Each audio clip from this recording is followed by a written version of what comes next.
If you're someone like me, you probably have a hard time meeting and connecting with new people. I was that way until I joined choir. In this podcast, you'll hear some prime examples of why choir is so helpful in cases just like this. Welcome to Choral Connections, a podcast about how choir can form many connections all around the community. We'll hear from fellow choir members and their personal experiences with the choir and the different connections they've formed. I'm your host, Claire Hatton, here with the Blueprint News Network in Downers Grove. Choir isn't just a place where people can go to sing and have fun. Although that is a big part of choir, it's also a place where many strong connections, like lifelong friendships, are built. President of the Choral Board, Abby Heverin, talks about some of the friendships she's made in choir and how important they are to her.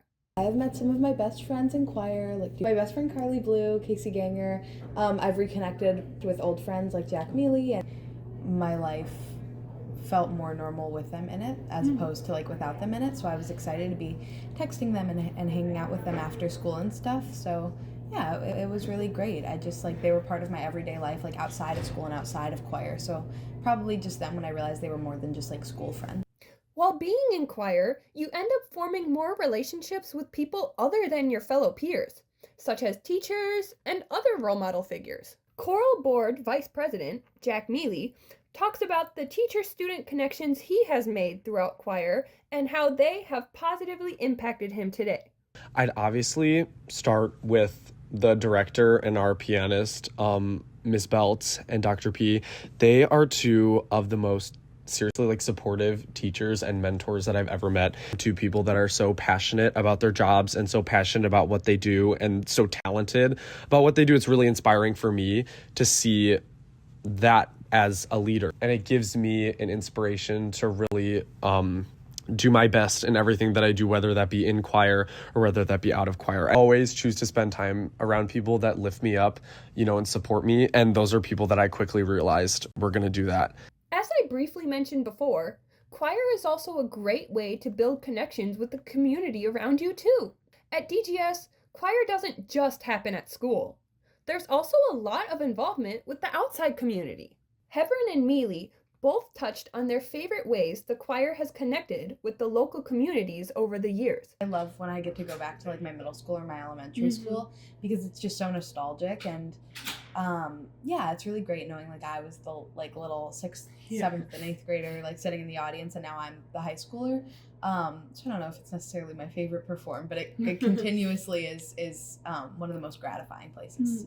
We sang at the Downers Grove Moose Lodge this year with the Madrigals Ensemble, and after we performed, you never really get to see in a choir concert in a more formal setting the impact that you have on a community or an audience. But after that performance that we had at the Moose Lodge, a bunch of members of the Moose Lodge came up to me and were just thanking me for coming. They said that it was an awesome performance. They were feeling in the holiday spirit and everything. And that is just really a favorite moment that I'll honestly probably cherish forever. Choir also has a lasting impact on everyone. Doesn't matter if you're up there on the stage or if you're just an audience member. It's a place where everyone can come together.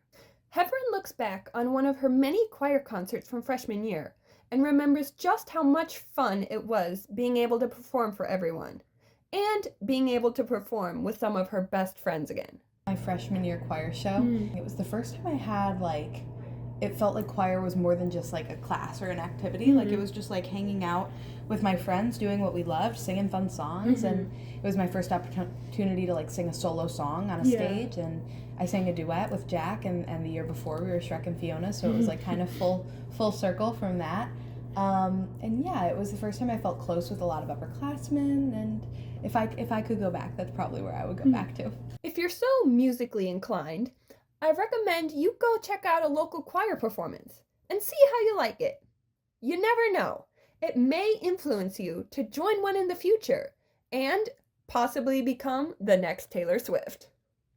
This has been Choral Connections, a podcast about how choir can form many connections all around the community. Thank you for listening, and I hope you'll tune in to the next episode.